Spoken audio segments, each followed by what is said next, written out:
السلام عليكم ورحمة الله وبركاته.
الحمد لله الذي خلق الإنسان من طين لازب وكتب الإحسان وأحب من عباده الإتقان وتفضل بالمواهب، فسبحانه ربنا رب المشارق والمغارب.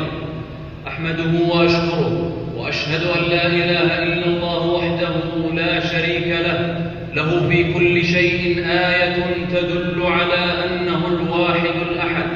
وأشهد أن سيدنا ونبينا محمدًا عبده ورسوله، خيار من خيار، صلى الله وسلم وبارك عليه وعلى آله الطيبين الأطهار، أهل المكارم أولي النهى الأخيار، وعلى أصحابه الغر الميامين والتابعين ومن تبعهم بإحسان إلى يوم الدين، وسلم تسليمًا كثيرا. أما بعد، فأوصيكم ونفسي بتقوى الله، فاتقوه رحمكم الله، فليس أطيب من العافية ولا أغنى من القناعة، ولباس التقوى ذلك خير.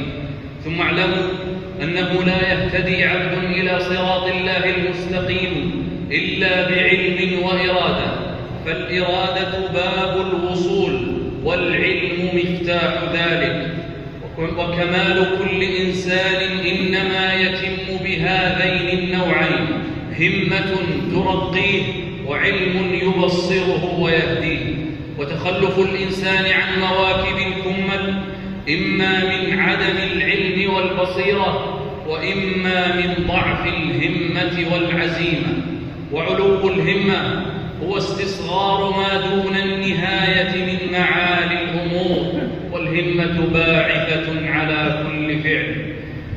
عباد الله، إن علو الهمة وصدق العزيمة في السير إلى الله والدار الآخرة لتورث العبد فضائل وكرامات في الحياة وبعد الممات. وقد كان صلى الله عليه وسلم يتعوذ من العجز والكسل لأنهما يبعدان العبد عن الوفاء بحق الخالق ثم بحق الخلق. والشريعة تنادي لرفع الهمم وشحذ العزائم بين المكلفين. قال سبحانه: واجعلنا للمتقين إماما. وقال سبحانه: ولا تهنوا ولا تحزنوا وأنتم الأعلون إن كنتم مؤمنين. وقال صلى الله عليه وسلم: إذا سألتم الله الجنة فاسألوه الفردوس. فينبغي للمؤمن أن يكون ذا همة عالية في كل شأنه، فإن المرء يطير بهمته كما الطير يطير بجناحيه.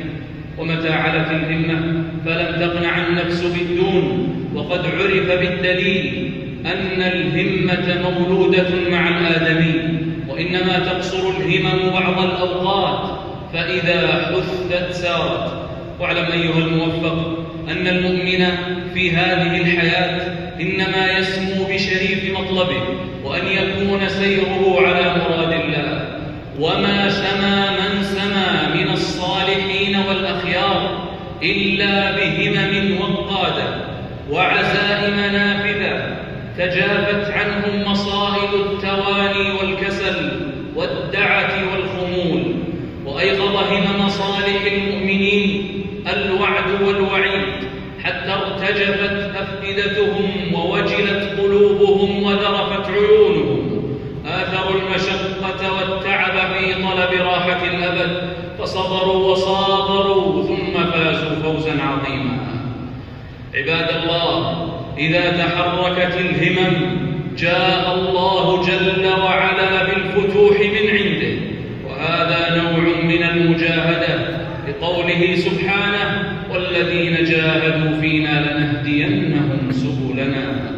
واسألوا الله من فضله، فلن ينال خير إلا بطاعته وقربه. أقول ما سمعتم واستغفر الله لي ولكم فاستغفروه يغفر لكم إنه هو الغفور الرحيم.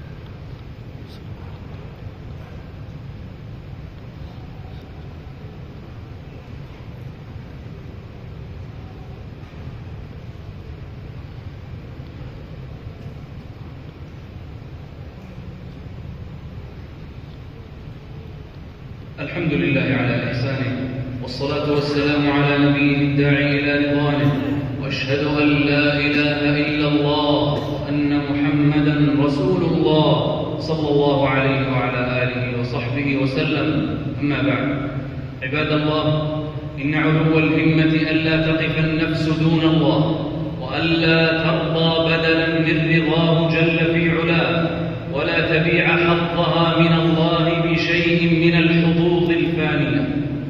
وإن شر الهمم تلك الثقيلة التي لا تحركها رياح الخير ولا تؤثر فيها نسمات التقى. قال شيخ الإسلام ابن تيمية رحمه الله: والعامة تقول قيمة كل امرئ ما يحسن، والخاصة تقول قيمة كل امرئ ما يطلب. فكن يا عبد الله ساميا في طلبك معالي الأمور. ومن خير الوسائل المعينة على رفع الهمم كثرة الدعاء وملازمة العلماء، ثم إمعان النظر في سير السلف الصالح، وكذاك حفظ الأوقات وصيانتها من التوافه، وخشية الله في الخلوات. فاتقوا الله رحمكم الله، ولتسموا نفوسكم إلى شريف الخصال وكريم الشمائل والخلال.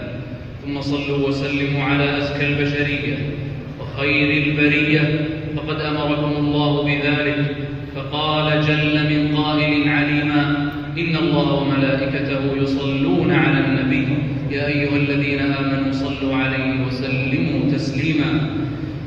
اللهم إنا نسألك باسمك الأعظم الذي إذا دعيت به أجبت، وإذا سئلت به أعطيت، أن تعمر أوقاتنا بما يرضيك، وأن تكتب لنا حسن الختام وقبول الأعمال، وأن تجعلنا من عبادك المقربين الذين لا خوف عليهم ولا هم يحزنون، وأن ترزقنا ووالدينا ومن له حق علينا الفردوس الأعلى من الجنة. اللهم فرج هم المهمومين، اللهم نفس كرب المكروبين، اللهم اقض الدين عن المدينين، اللهم اشف مرضانا ومرضى المسلمين، وارحم موتانا وموتى المسلمين. اللهم وفق ولي أمرنا خادم الحرمين الشريفين وولي عهده الأمين، وأيدهما بتأييدك واحفظهما بحفظك. اللهم اغفر لنا ولوالدينا ولجميع المسلمين، وآخر دعوانا أن الحمد